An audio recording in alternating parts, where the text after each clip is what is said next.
Hello, folks. Hey, this your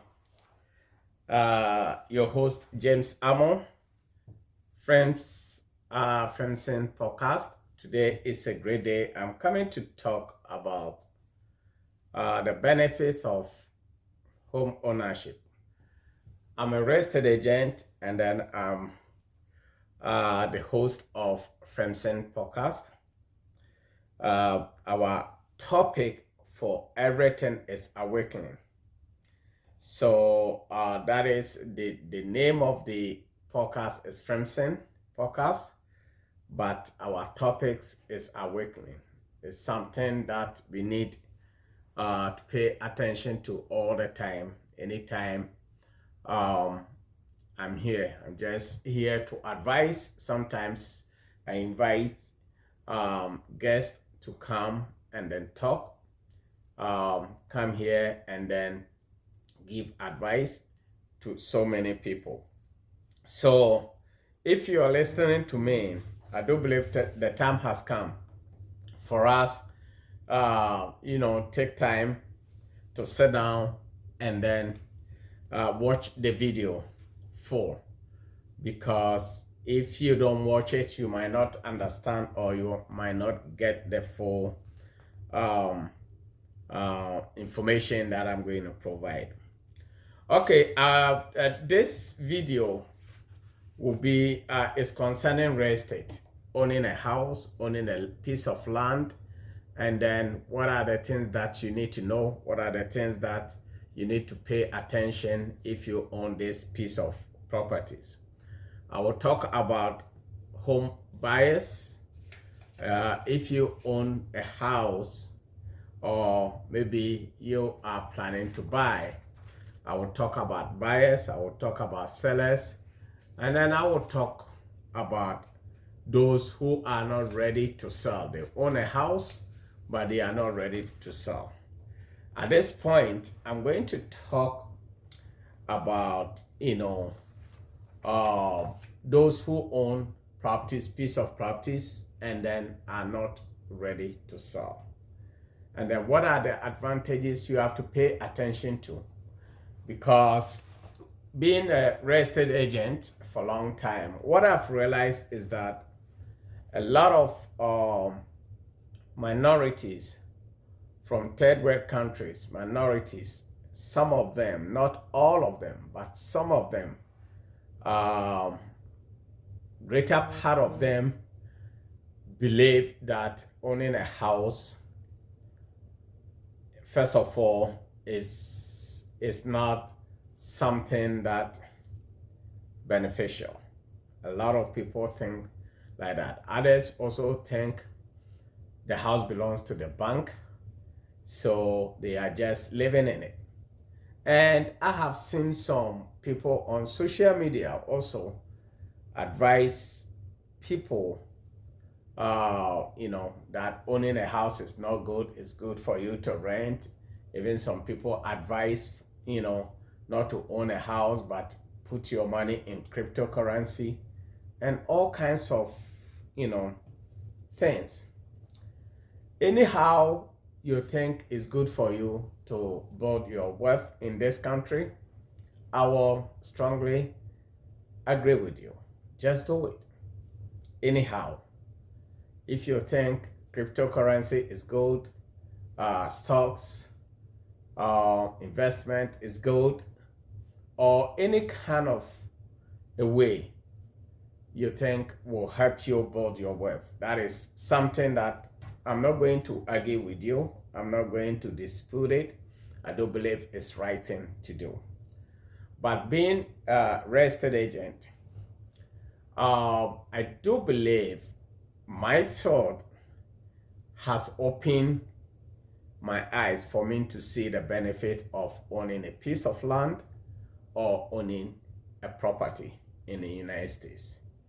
Because if you own a property for you, for yourself, either it's for rent or even for yourself, there is a huge benefit in it. There is a huge advantage of owning that piece of property.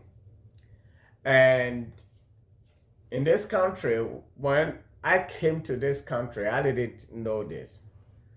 But what I found out is that there is something called generational wealth in this country. Generational wealth. Sometimes we minorities, we said some group of people are very rich, some group of people are poor, some group of people are this and that and that. Where is this come from? It's from within us, because we know who is rich, who is poor, but ourselves, we cannot consider ourselves to be rich. And once we cannot consider ourselves to be rich, we don't know how to encourage ourselves to chase people that are rich, to learn their footsteps, to learn how they became rich, to learn how we can also follow them. Because in this country, some years back, in Alendes, from years back, people, minorities were not allowed to own even a piece of land. Minorities were not allowed to own property, buy houses, own any assets, variable assets that can generate wealth for them. It is then that lately that Congress passed laws for me and you to own a piece of land. So if you are here, if you are from any country, any third world country, you are here, you have your papers, you have your keys here, you have everything that you feel you have opportunity to do anything, then I do believe it's very important for you to think about owning at least a piece of land or a piece of property. I'm not saying that if you can't, you have to force yourself, because if you buy the property, you have to be able to pay. If you don't pay and you stop making payment, whoever gave you the loan will come and take it from you, which is the bank. That's why there is foreclosure in this country. So if you are going in to buy a house, then you have to know that you can afford. That is one thing. You have to know you can afford.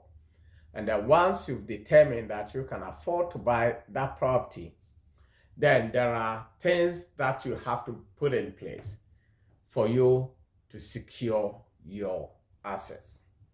For you to secure your assets. So owning a house, I'm going to talk about some of the things that you need to pay attention so that the house, you don't lose the house, you don't lose the value of the house, or you don't mess up with your assets. Because as I was saying, generational wealth, if you are able to own some properties, you can pass it on to your family. You can pass it on to your children or even your grandchildren, or even after retirement. If you don't have any child, you can do what? You can sell it, take your money with you, or even if you don't, you can donate it. That is part of things that, makes America great, great, great nation. So I'm going to talk about if you own a house, if you own a piece of house, what you have to know is that the property belongs to you. The property that you own, it is your asset. It is your money. It is your investment. It is something that generates income for you in the near future. The reason is, if you own a house, anytime you make your payment, let's assume you bought a house, $100,000, right? And you put maybe 10% down, that is 10,000. So you owe the bank $90,000. You owe the bank $90,000. That means you have 10%, which is 10,000 equity in the house already. Your money, $10,000, is sitting in the house. Either government gave you the down payment assistance, or even your own money, that equity is yours, which is something that you have to safeguard it. You have to protect it. You have to make sure that you take care of that asset. Because if you sell the property in the near future and you sell it, if it's your own money, you put down, of course, you can recoup your money back. And then if it's a down payment assistance, which is not forgiving, still you will pay the bank, or you will pay the company, that FHA, you will pay them back, or maybe Minnesota Housing Finance Agency, you will pay them back. But still, you own your house, you have your equity in it already, right? So these are some of the things that I'm going to talk to you about. If you own a house, say, as I said, $100,000, and you put 10% down, anytime you put money, you send your monthly payment. You see, if you look at your statement that comes to you, there is something that is called escrow, and then there is something that is called principal and interest.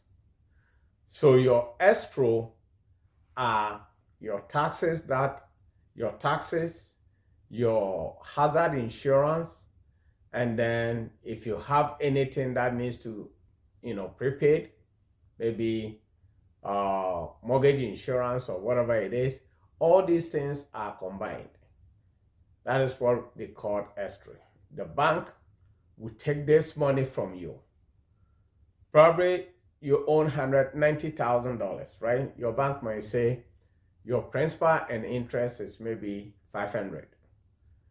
Combining escrow, property tax, insurance, and hazard insurance combined, or mortgage insurance combined, is maybe $400. That means your monthly payment that you have to send to the bank is $900. Your principal and interest is $500, and then your escrow is maybe $400. So combined, you owe the bank every month what? $900. So when you send this $900 to the bank is going to take your escrow. They will deposit it in your escrow account. And that escrow account, once the money is in there, the companies like insurance company, the city, tax, and all these companies, maybe they will come in and then take their money annually. So you don't need to worry about it. You just send your $900 to the bank and then just forget about it. The bank will handle the escrow part of it for you. But the one thing that you have to pay attention is your principal and interest. Your principal and interest. What are the interests and what are the principal? The interest is what the bank takes from your payment, because they loan you the money. They have to take their money first. They have to take their interest first before putting your principal, the rest into your principal. So let's say it's $500. Majority of loans, if you receive your loan, just pay very good attention to it. If you receive your monthly bill, you realize that the escrow is different. The principal mostly is less than the interest, right? Because what the banks do is that they take their interest first. So if you are paying, let's assume you are paying $500 principal and interest, maybe your the one that goes to the interest might be $300, and then the one that goes to the principal $200. This is just assumption. I just want you to understand it just clearly. So the one that goes to the principal maybe $200, and then The one that goes to interest maybe 300. So the 300 goes to the bank. That one you have nothing. That is not your money. But remember that 200 that you have, the 200 will go and reduce your $90,000 that you owe the bank. So your first bill that you send to the bank, if you have escrow, if you have the principal, you pay principal of 200. That means indirectly or directly, you have equity of 200. When you send your first bill, you have equity of 200. Just think like that, because any money that goes to the principal, reduce your principal. And then once you reduce the principal, once the principal is going down, your equity goes up. It's just like that. So your principal goes down, your equity goes up, right? So the more you contribute towards the principal, the more your equity goes up. That is what they call equity. So if you own a house and you live in the house for, let's say, maybe 10, 20, or 15 years, then you have to know that it will reach a point that the interest will go down, but your principal will be higher. That means your equity, you are building in more equity in your house. That is what you need to pay attention. And then what is the equity is for? Equity is your money. The money that you are paying today, this thing, is your equity, and then that is what builds up for your future. So let's assume you bought a house, $100,000.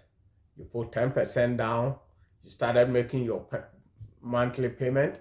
And then by 10 years or 15 years, you realize that out of the $90,000 you own the bank, your principal is now $40,000, right? Has dropped to $40,000. That means you have equity plus the 10% that you put down, you have equity of, say, $60,000 in it.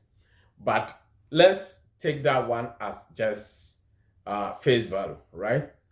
What about if the property value goes up? If the economy favors you, and then the house that you bought for $100,000, 15 years later, the house is worth $250,000. This is how you build your wealth. This is how you build exactly what people talk about.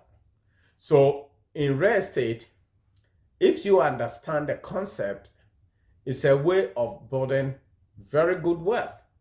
It's a way of building wealth for yourself or for your children. So if you own a house that you live in, that is the kind of income that wealth that you build in it.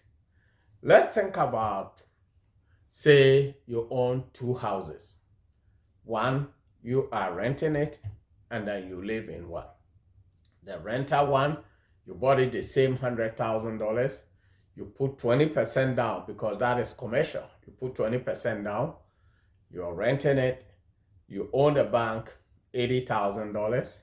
Because you put a 20% down, first, you are not paying mortgage insurance. The one you were living in, maybe at that time you didn't have money to put 20% down. You put just only 10% down, so you are paying mortgage insurance. But the one you are renting, you are not paying mortgage insurance because you were able to put 20%. So the 20%, that means you own the bank $80,000, right? The $80,000 that you own the bank, you rent, maybe your monthly payment is, say, maybe $800. You have your property tax come to you maybe yearly. You have to pay your property tax because you have 20% of equity in it already, so they cannot escrow it. So you know your property tax, you calculate how much your property tax is. So what you do is you add the the property tax, you spread it. Let's say if your property tax is 1,500, you spread it into 12 and then add it on top of your monthly payment. Or maybe you can spread it and then add it on top of your monthly payment. Since you put 20% down, your monthly payment is low, you add your taxes on it, you add your mortgage insurance on it, you add not mortgage insurance, hazard insurance on it, and then rent it to Mr. B. Mr. B, with his wife come in, take over the house. They are happy, they own a house, right? They live in your house. They are renting every month, they come and drop 1,500 to you every single month. Every single month, you have income coming to you. Mr. B is paying your mortgage, paying your taxes, paying everything, paying your increasing your equity just for you. So before you realize, if Mr. B live in your house for maybe next 10 years, you have already built wealth in that particular house. So it is very important for us, if like me and you or minorities who are in this country, it doesn't matter where you come from. If you are a minority in this country, the best thing you have to pay attention is to focus your mind on owning a piece of property. If you don't have money to invest, one good thing about the United States is that you don't need a lot of money to buy a house. You don't need a lot of money. I've sold houses to people who came out, just with 1,500 to own their house. 1,500, because we were able to get them down payment assistance. We were able to get down payment assistance from the state. And then they were able to own that piece of property, right? So the best thing you have to do is to make sure that your credit is good, your income is stable. That's all you need. If you don't have enough savings, it's fine. You can buy a house, provided you and your partner are united. You can buy any piece of property. The only issue that we have in this country is that minorities, we are not united. Wives fighting against husbands, husbands fighting against wives. So sometimes it makes us divided. That's why. But otherwise, if both of you are united and knows exactly what you are doing, you can own a piece of house, pay it off. Instead of 30 years, you can even pay it off within 20 years or maybe 15, 16 years. So it's very, very important. You need to understand the benefit of owning a house and benefit of having your house, why you should pay very good attention to. There are so many things I will talk about the house. If you own the house, there are so many things that I will talk about how to maintain it, like keep appeal. You have to maintain the house. You have to make sure that, if there is any damage, you take care of it. You need to have insurance on it. You need to prepare for emergency in case something happens to you. You have to prepare for emergency funds. You have to do so many things to protect your assets. And then one thing too that a lot of people doesn't know is that if you own the house, and once you are not ready to move, people think the credit is not important. But the credit in this country, mostly homeowner, your credit in this country is very, very, very important. Why? Because let's assume you own a house and your credit is bad out there. Your credit is very, very, very shitty. And something happens, you lose your job, and you want to refinance, or you want to get home equity line of credit, or you want to do something to get money out of your house. Because your credit is not good, it's going to be very, very tedious for you to get that loan you are looking for. So credit is one of the things that many people doesn't pay attention. Sometimes it pains me that someone owns their house, they own their homes, and at the end of the day, they need to do something. They need to maybe get money out of it, or maybe there is an emergency. They have to refinance the house and they can't. Their only option is to sell the house. Meanwhile, because of your credit is bad, even if you sell the house, where are you going to move to? Apartments, or anyone renting to you want to make sure that you have a good credit. So credit is very, very, very, very important. Those of you who think that credit is not important, you don't know what you are talking about.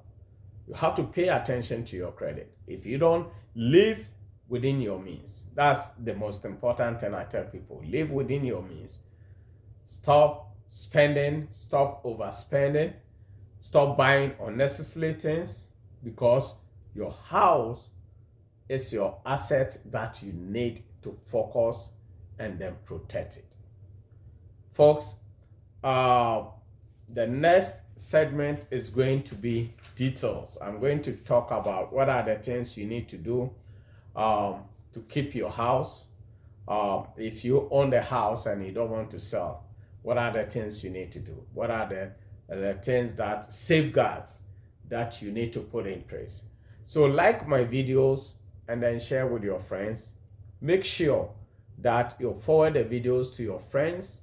Let people forward our podcast to anyone that you know. I have so many loan officers that I deal with. I have loan officers. I'm a real estate agent. I've done this for so many years.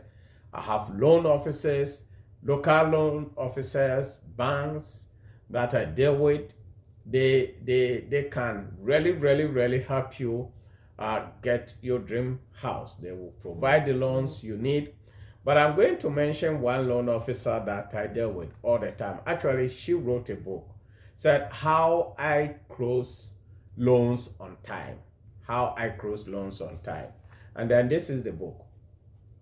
This lady is very good. She's in the Twin Cities. Her name is Fola Barua. This lady is an amazing lady. This book is not for sale.